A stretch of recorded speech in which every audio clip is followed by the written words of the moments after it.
Meus irmãos, a paz do Senhor a todos. Eu vim lá da igreja sede para estar com os irmãos aqui, porque lá na sede a gente só vê crente mascarado. Eu chego aqui e encontro também.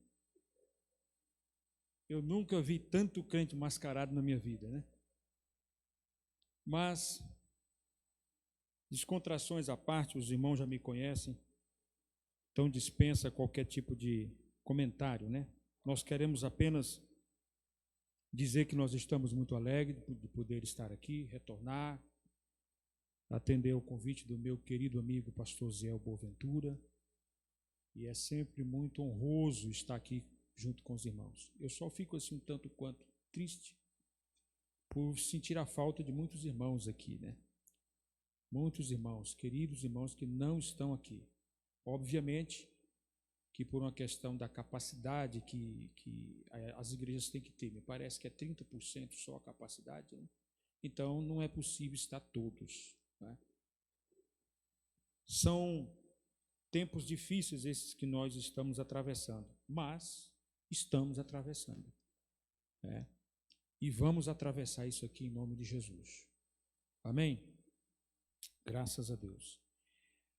Abra sua Bíblia, por favor, vamos ao texto sobre o qual eu quero pensar com os irmãos. Atos dos Apóstolos, capítulo de número 2. Mesmo que esteja projetado aqui, mas eu queria que você abrisse a sua Bíblia. Amém? Eu sei que o Data Show facilita muito, mas eu gosto de ver os crentes abrirem o livro. Tá? O livro, a Bíblia. Por favor aí, Atos, capítulo de número 2. Nós vamos ler a partir do versículo de número 44.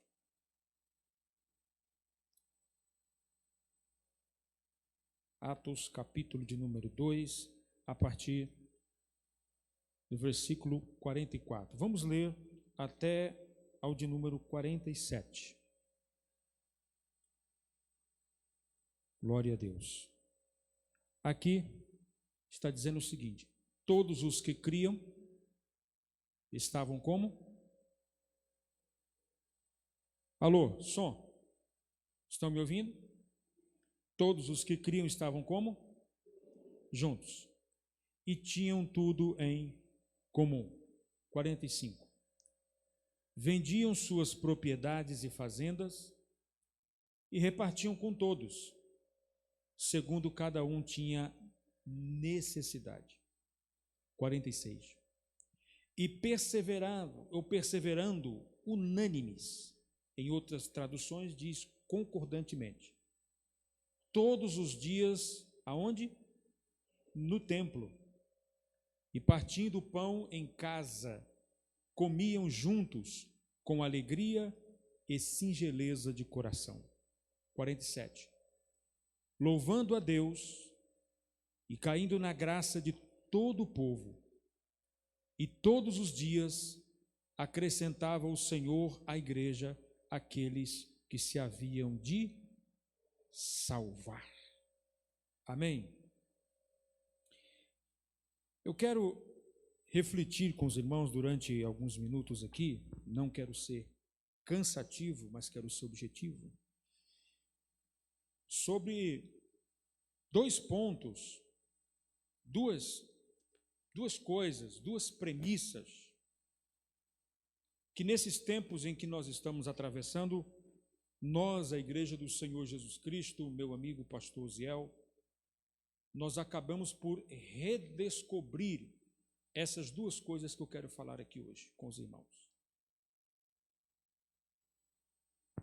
O cristianismo, para a gente ter aqui uma divisão didática,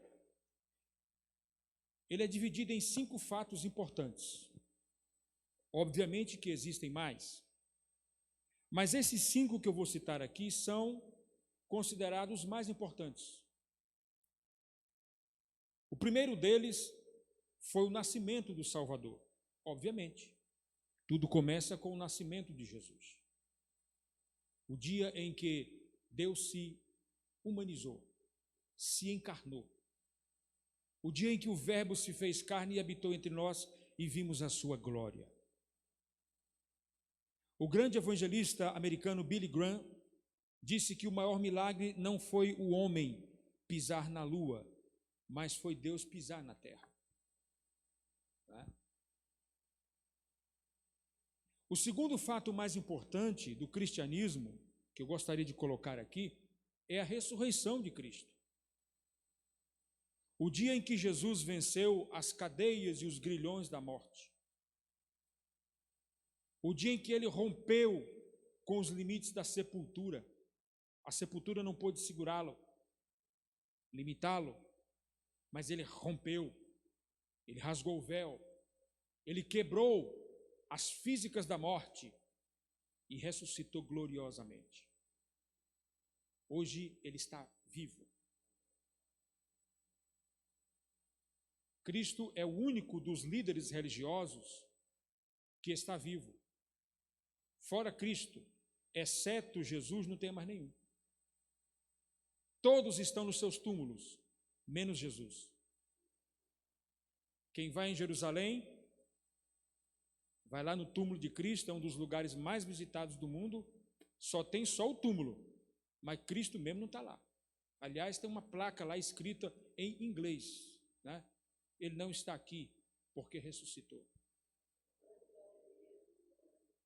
O terceiro fato mais importante do cristianismo que eu colocaria aqui, nessa minha reflexão, é justamente esse aqui que nós lemos, a descida do Espírito Santo em Jerusalém. O dia em que o Espírito Santo foi derramado sobre a igreja. Observe, ele não veio apenas sobre a igreja, ele foi derramado. Foi algo abundante, pleno. Foi esse dia aqui que nós lemos. Eu vou falar disso um pouco mais na frente. Esse fato aqui mudou a história da igreja. O quarto episódio do cristianismo que eu classificaria como importante ponto histórico foi a Reforma Protestante, encabeçada pelo monge agostiniano Martinho Lutero, no dia 31 de outubro de 1517, na cidade de Wittenberg, ou Wittenberg, na Alemanha.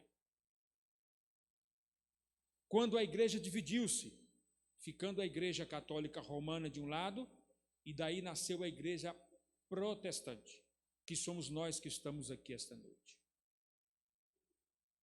Isso foi um fato muito importante, porque toda a herança que nós temos hoje, em termos de teologia, em termos de culto, em termos de tudo, advém da reforma religiosa, da reforma protestante.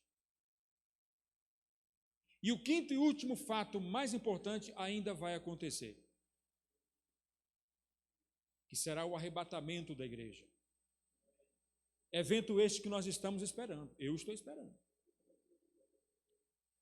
Posso dizer uma coisa para os irmãos? Eu desejaria tanto que Jesus viesse esse ano, sabe? Verdade.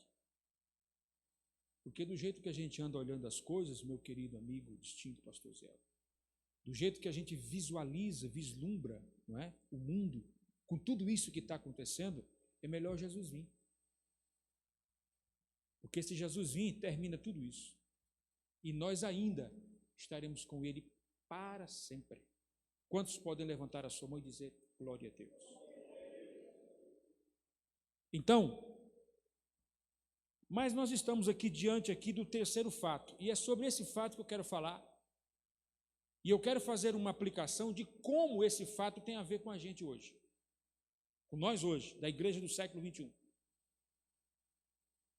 E essas duas coisas que eu vou falar aqui, esses dois pontos, têm a ver com os irmãos aqui primitivos, com a igreja primitiva, que é essa igreja de Atos. E tem a ver com nós hoje. Tudo a ver, tudo a ver.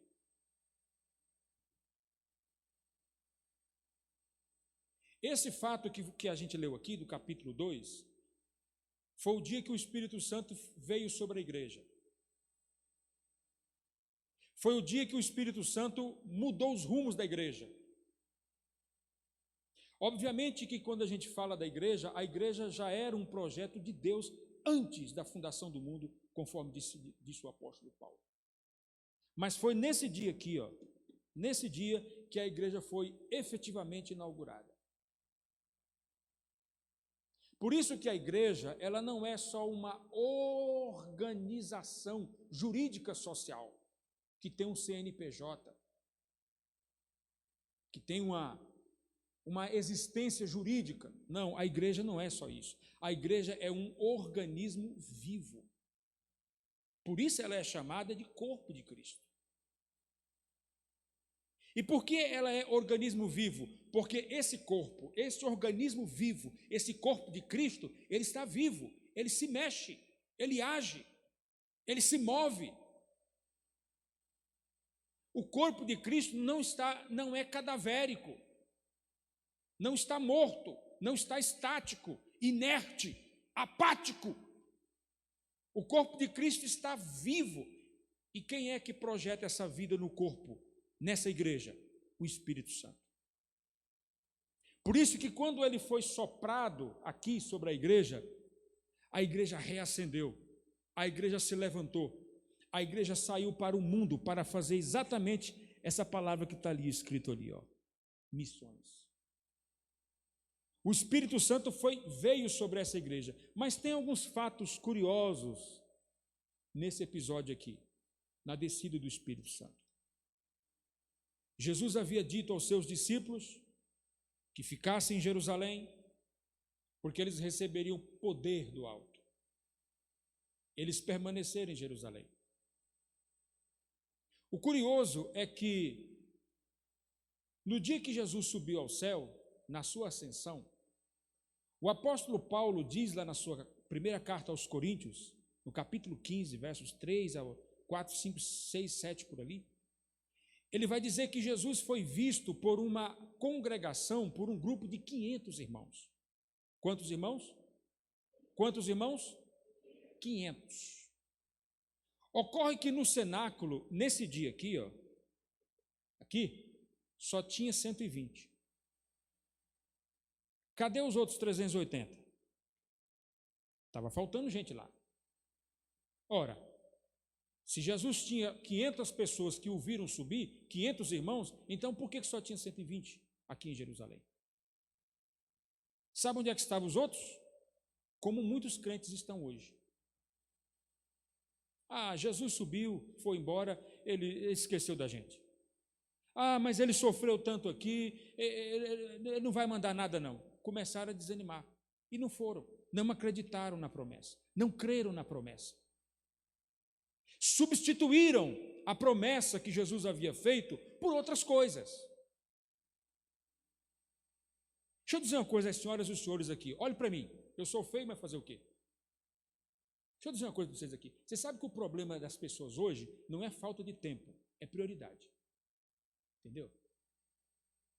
Eu não tenho tempo, eu não tenho tempo. Tem sim, tem. A questão é que você não prioriza. Porque aquilo que você priorizar, você arruma tempo. Entendeu? Você arruma tempo. Mas eu não tenho tempo, eu não tenho dinheiro. Mas se você priorizar uma coisa, você arruma dinheiro. Você vai no banco, você vai não sei aonde, você arruma. Porque aquilo é prioridade para você.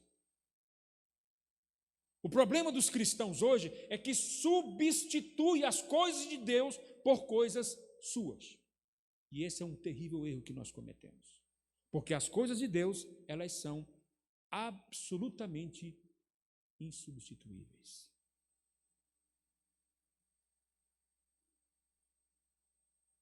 (120) estavam aqui. Estavam no cenáculo. Cenáculo não era igreja. Quando a gente escuta falar cenáculo, pensa que é uma igreja, né? Não era igreja. Cenáculo nada mais era do que a sala de uma casa. É um piso superior de uma casa. Ali os irmãos se reuniram. Os historiadores dizem que esse cenáculo aqui era da casa da família de João Marcos. O mesmo Marcos que escreveu o Evangelho. Foi a mesma casa que Jesus celebrou a ceia. Conforme está registrado lá no Evangelho de João, capítulo 13, 14, 15, e depois termina com a oração sacerdotal dele no capítulo 17. Aquele evento ali foi nessa mesma casa aqui que os irmãos se reuniram. Eles se reuniram lá durante 10 dias. Ficaram lá. Era uma campanha, pastor Uziel, de oração, conforme o senhor falou aqui no começo. Campanha de oração. 10 dias, os crentes estavam lá, orando, e buscando, e crendo. Estavam lá, pedindo. No primeiro dia, nada. Segundo dia, nada. Terceiro dia, nada. Quarto dia, nada. Quinto dia, nada. Quem sabe que já tinha alguns até desanimando. Sexto dia, também nada. Sétimo dia, aí não dou conta mais não. Oitavo dia, não. Nono dia, aí já tinha crente já querendo entregar o cartão de membro. Aí já tem crente querendo desviar. Não é assim que a gente faz? Sim ou não? É assim que a gente faz. Mas quando foi no 10º dia, é só vocês conhecem o texto, sabe disso. No 10º dia, o texto aqui não diz, Lucas não diz, mas nos livros de história paralelo a gente encontra. Era um domingo, 9 horas da manhã. Parece que era a escola dominical, pastor Zé, lá. 9 horas da manhã, quando de repente, oh my God, I use the power of God. O poder de Deus caiu sobre aqueles irmãos. E Lucas descreve essa fenomenologia dizendo que um vento veemente, certo? Numa tradução daquela King James, por exemplo, fala rajada.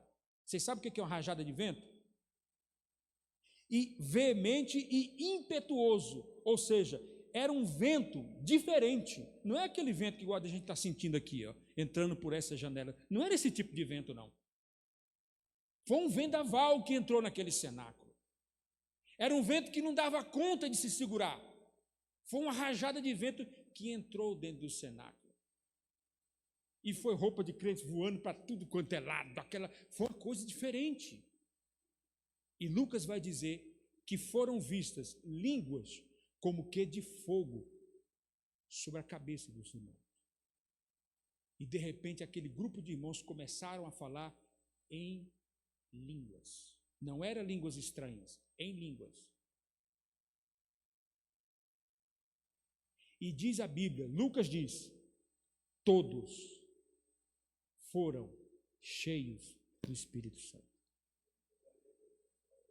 Todos, irmão. Eu vou usar aqui uma expressão, de mamana caducana. Todos foram cheios do Espírito Santo. Olha aqui. Você pode imaginar na sua mente essa cena? Você acha que o cenáculo era iluminado com luz elétrica? Não. Provavelmente candeias, alimentado a óleo.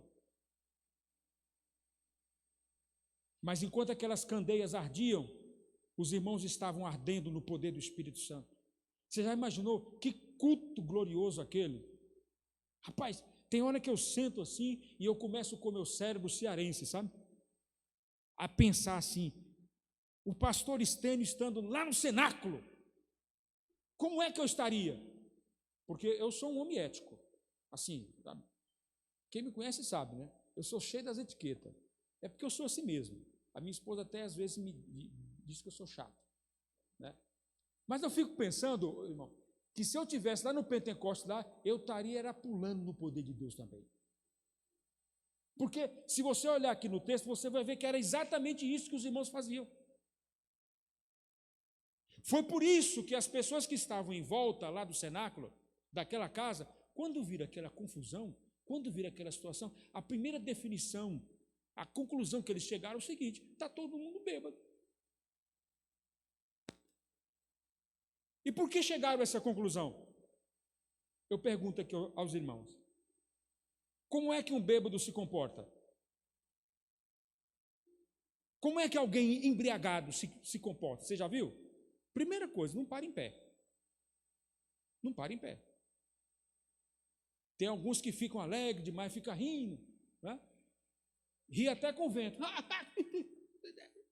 Outros ficam brabo, né? Matou 15, se brincar eu mato mais 15, fica brabo, né? Outro chora. É assim que a pessoa embriagada se comporta, não é? Pois era assim que esses irmãos estavam. Ninguém dava conta de ficar em pé. Eu não estou dizendo, não quero aqui fazer uma apologia, não é? A esquizofrenia pentecostal que existe por aí. Mas só estou dizendo que aonde o Espírito Santo habita, aonde o Espírito Santo está, tem que haver algum tipo de movimento. Você pode não estar pulando, não tem ninguém pulando aqui, eu acho que não tem ninguém com vontade de pular aqui, né? Eu tenho certeza disso. Mas o Espírito Santo está provocando um movimento aqui no nosso meio esta noite. Esse culto pode terminar hoje aqui e você sair daqui com a sua história absolutamente diferente. Aí foi preciso Pedro, né? Porque os irmãos estavam nessa situação. Lá no meu Ceará, tem uma cidade onde meu pai nasceu próximo dessa cidade, chamada Redenção. Cidadezinha pequenininha. O pastor dessa igreja, o pastor José Fernandes, hoje ele está com Cristo. Tem muitos anos isso, mas deixa eu dar um exemplo para vocês. O que é o poder do Espírito Santo? Estava dirigindo um culto lá e era um culto de ceia. A igreja muito simples mesmo, pequenininha, mas estava cheia, culto de ceia, os crentes tudo lá. E de repente o pastor José Fernandes, meu pai era jovem, eu não era nascido naquela época. Meu pai era jovem, nem casado era. E de repente o pastor José Fernandes não tinha microfone, não tinha nada. Ele olhou para a igreja e falou assim: vamos orar, irmão, levanta a mão. Aí o povo levantou a mão, começou a orar. Ele falou assim: Jesus, perdoa os pecados, cura os enfermos, alegra os tristes, e no resto, Jesus, pode tocar fogo.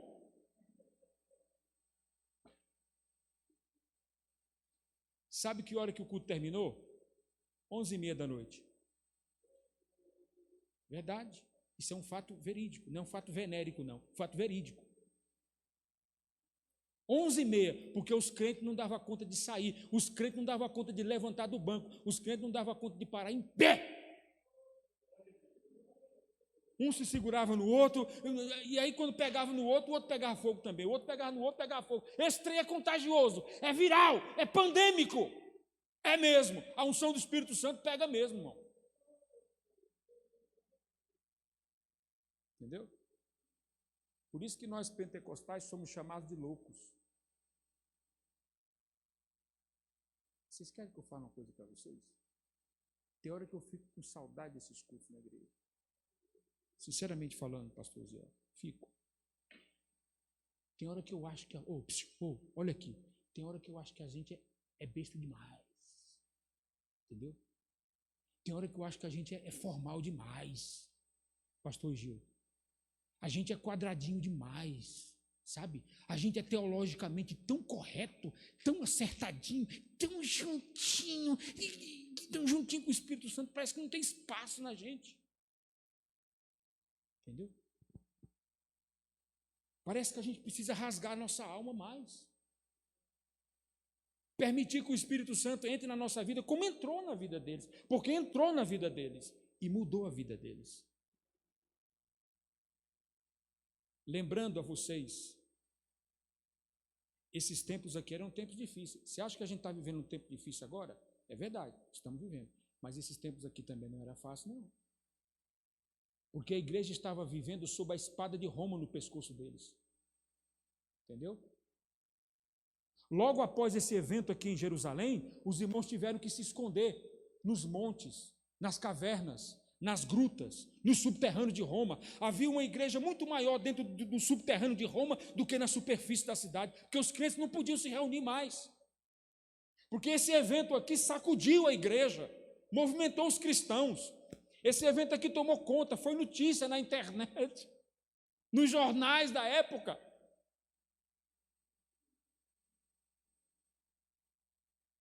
No século XIX, quando o grande evangelista Dylan Moody fazia suas campanhas em Chicago, nos Estados Unidos.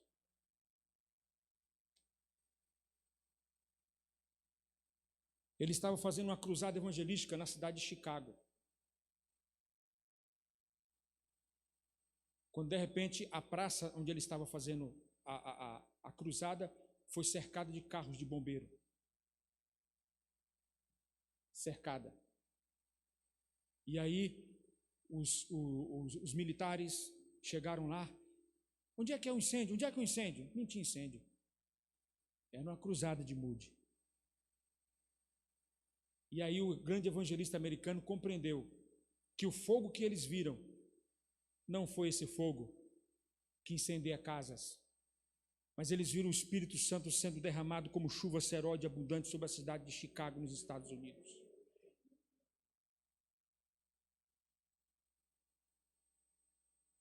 Esses irmãos aqui receberam tanta unção de Deus que começaram a falar em línguas. E aí tem um detalhe. Era uma festa aqui, festa de Pentecostes. Então, a cidade de Jerusalém estava cheia de gente, os peregrinos que vinham participar da festa. E, de repente, os irmãos lá no cenáculo, o barulhão. Você pode imaginar, né?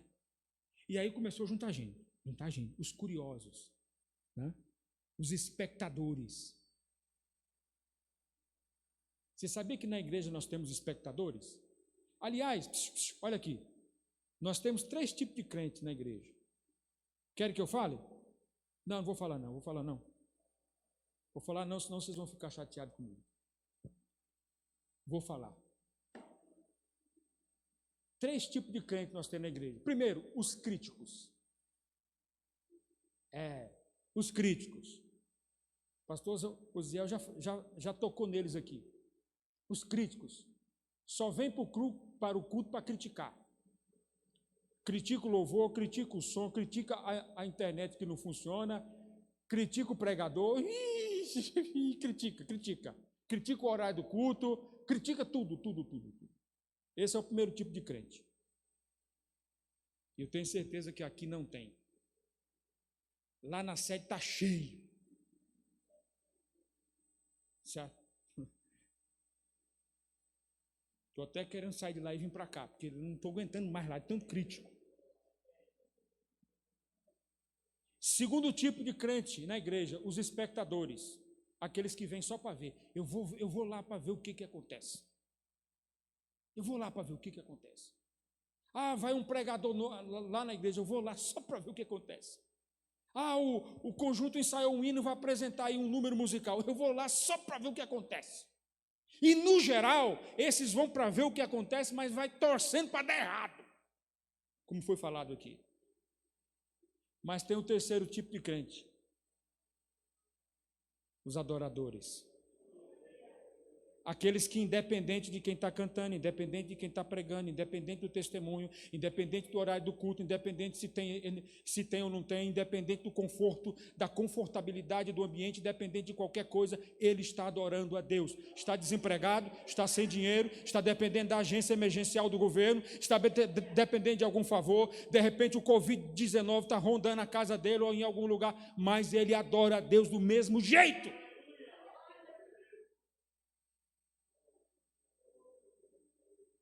Tem um vídeo aí do pastor Gesiel Nunes Gomes, falando a respeito da morte da irmã Fabiana Anastácia. Não sei se vocês viram esse vídeo, não sei se o senhor viu. Pastor Gesiel Nunes Gomes, um dos maiores pregadores do mundo. Pastor Gesiel. Ele falando sobre a morte da nossa irmã Fabiana Anastácia, cantora, que faleceu quinta-feira. E ele falando que ele conhecia ela, conhecia a família dela, conhecia a igreja dela, e ela sempre foi o exemplo de uma verdadeira adoradora, até o final da sua vida. Antes de ser internada no hospital, em São Paulo, ela estava cumprindo a sua agenda, cantando, adorando a Deus. Quer dizer, até o final da sua vida, foi adorando a Deus.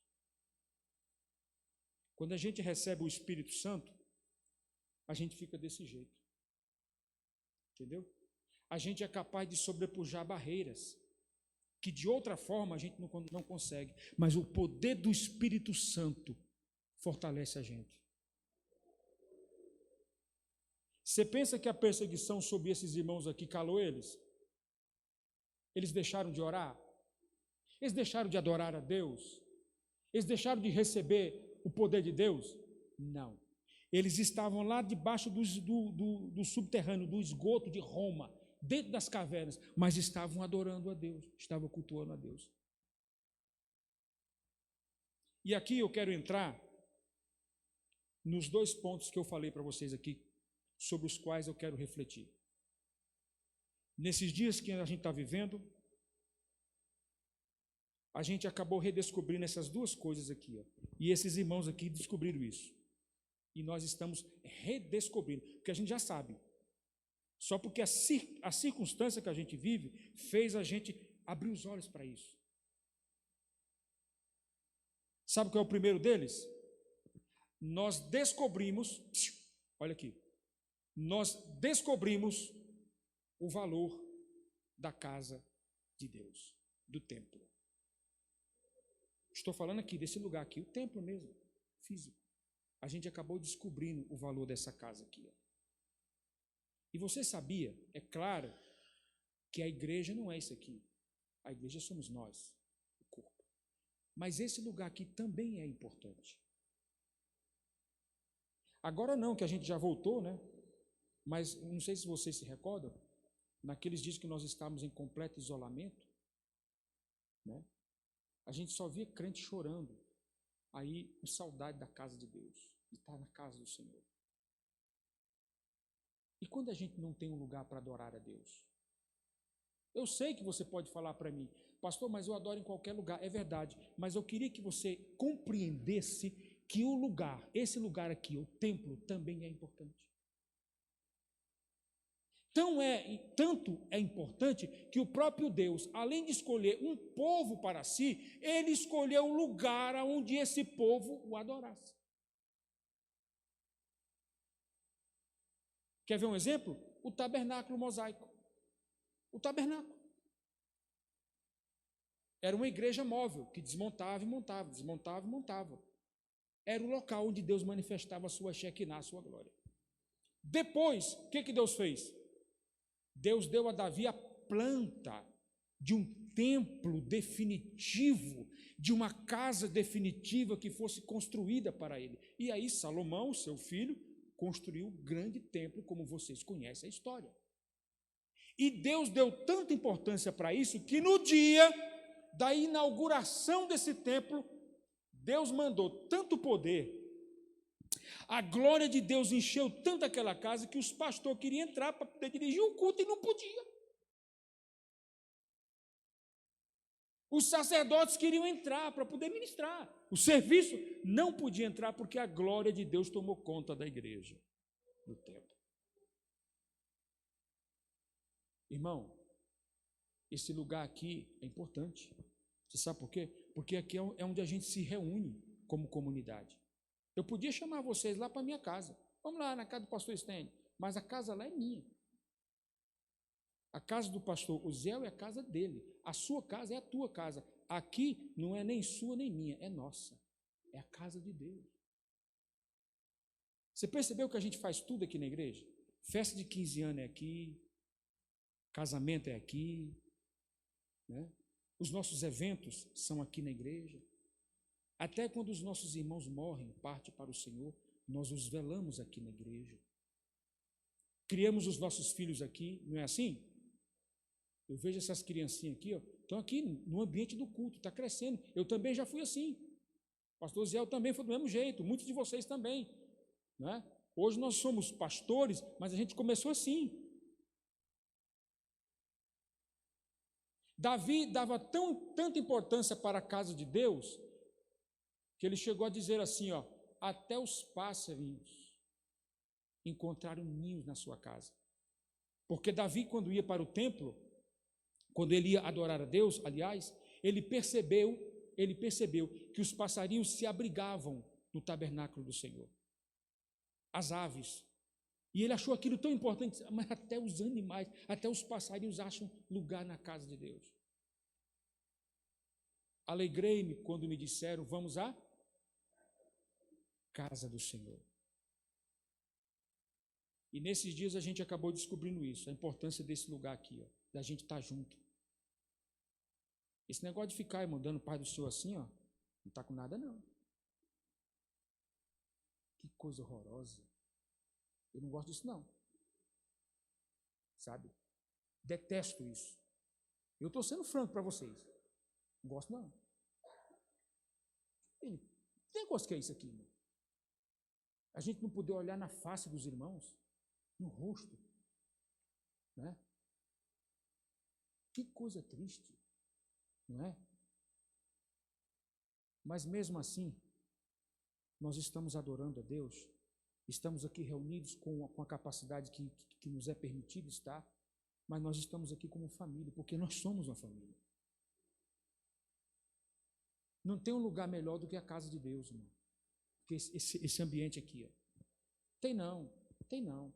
Pensa aí, irmão. Os Alpes suíços, a casa de Deus é melhor. A Torre Eiffel, em Paris, a cidade dos namorados, das luzes, não está com nada. A casa de Deus é melhor. A Quinta Avenida, em Nova York, nos Estados Unidos, presta para nada. A casa de Deus é melhor. Caldas Novas, está com nada. A casa de Deus é melhor. Porque aqui é onde o Senhor ordena a bênção para sempre. Quantos estão felizes por estar na casa de Deus? Podemos aplaudir por estarmos na casa de Deus?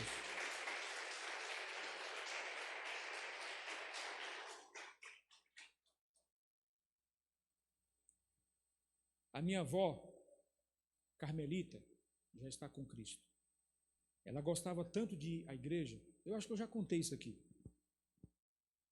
Os irmãos já me ouviram contar. Se já me ouviram, vai relembrar de novo. E quem não ouviu vai saber hoje. Ela gostava muito da igreja. Minha avó foi uma católica, devota do Padre Cício, mas devota mesmo. Mas no dia que ela se converteu de verdade mesmo, crente. E gostava da casa de Deus. E um dia nós morávamos numa cidade chamada Quixadá, no interior do Ceará. Meu avô tinha uma pequena propriedade lá. E da casa do meu avô para a igreja tinha um caminho, uma vereda. Sabe o que é vereda, né? Pois é, lá chama vereda. Que ela usava para poder ir para a igreja. Aí um belo dia o culto terminou, ela está vindo do culto, na vereda. Está vindo. E de repente, escuro. A lua estava um tanto quanto clara, mas escura ainda. E de repente ela escuta um barulho na frente dela, vindo quebrando tudo, parecia um trator. Arrebentando tudo. Quando ela olhou pela luz da lua, era um boi. Um boi. E o bicho vinha, irmão, que vinha mesmo assim, sabe? E tinha cerca de um lado da fazenda, cerca do outro, e só os dois, ela e o boi. E ela vinha do culto tão alegre, cantando. Ela gostava de cantar muito aquele da harpa. Meu Jesus, tu és bom, tu és tudo para mim. Foste morto, mas vives em mim. Ela vinha cantando. E lá vem o boi. E o bicho vindo. E ela, o que eu faço? Pular a cerca, não tinha jeito. Como é que eu vou fazer? Aí o Espírito Santo falou para minha avó assim, a Bíblia. Ela carregava a Bíblia. Ela olhou, vou fazer o que com a Bíblia? E o bicho vindo. E o Espírito Santo, a Bíblia, minha serva, a Bíblia. E ela, olha a Bíblia, boi. O boi caiu perto dela. Foi isso que ela fez. O Espírito Santo, a Bíblia, a palavra, a Bíblia. Né? Quando o boi chegou, ela, olha a Bíblia, boi. O boi caiu no chão. Quem derrubou? Foi Jesus que derrubou o boi no dizer dela. Levanta a sua mão aí, por favor. Diga assim, na minha frente. Não, do jeito que você falou aí, nem você acredita. Diga mais alto, diga na minha frente. Nada vai ficar de pé. porque Deus, através do seu poder, vai me fazer romper, vai me fazer vencer, em nome de Jesus. Aleluia, aleluia, glória a Deus, glória a Deus. E aí, para terminar aqui, o segundo ponto que a gente acabou descobrindo, o primeiro deles, a gente acabou descobrindo quão importante é esse lugar aqui, a casa de Deus, o ambiente, a igreja, né?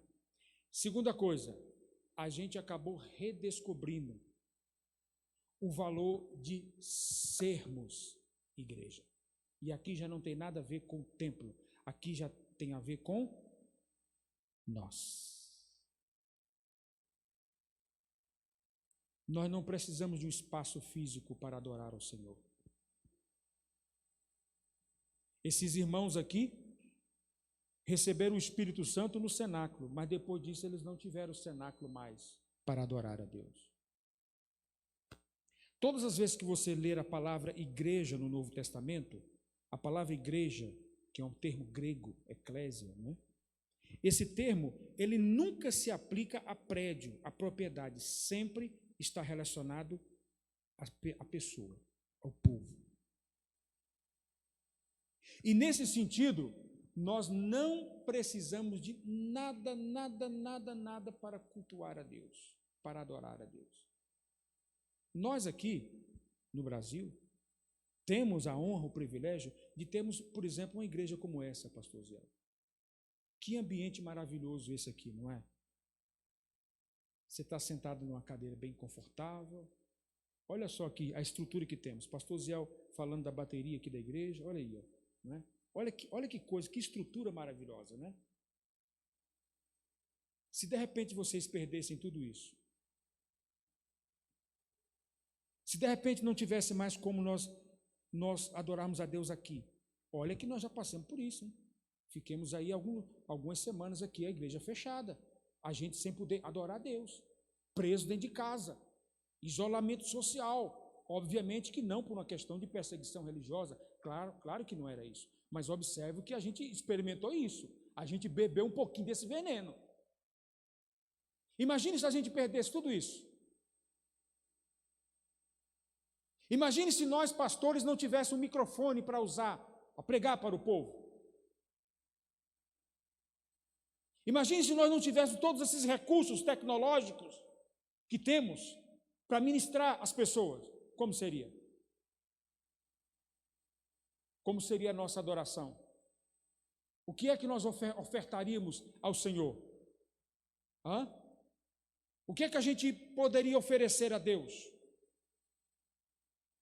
Será que as circunstâncias que a gente vive, o padrão da nossa vida, o padrão da nossa denominação, a nossa estrutura organizacional, ela afeta diretamente a nossa adoração a Deus, o nosso culto ao Senhor?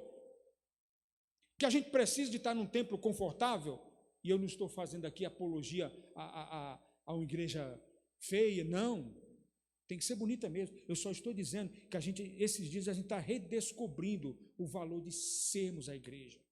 Independente de qualquer coisa, eu sou o templo que o Espírito Santo habita. Quantos podem dizer amém?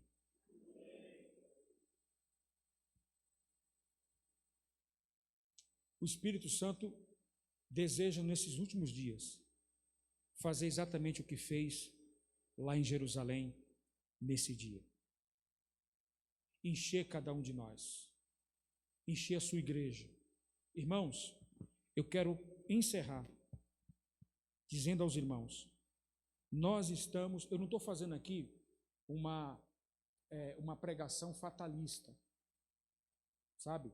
Aliás, até a próxima lição que nós iremos publicar da próxima revista, eu escrevi uma lição, semana passada eu entreguei ela ao pastor Elias, exatamente sobre isso, sobre o fatalismo profético, né? Porque por conta dessa situação toda aí de pandemia, tem muito crente dizendo aí que Jesus vai vir, que o anticristo é o Macron, que não sei o quê. E tem tanta gente fazendo alarme, apavorando as pessoas. Olha, não é preciso a gente ficar apavorado, não.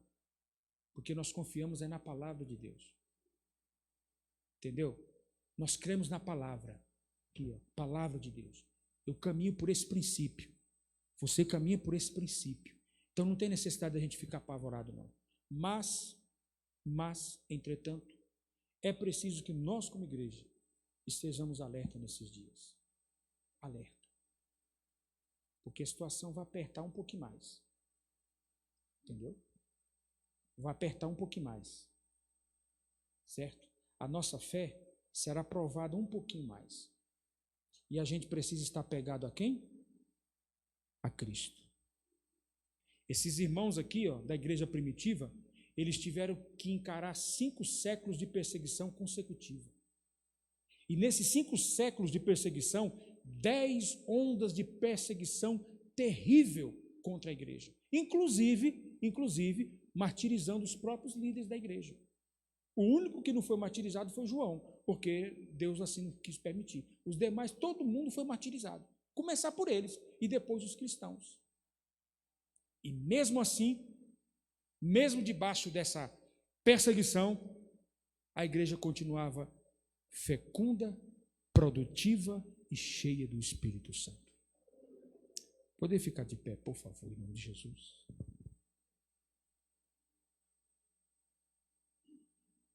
Pai querido, eu te agradeço por estar aqui neste lugar.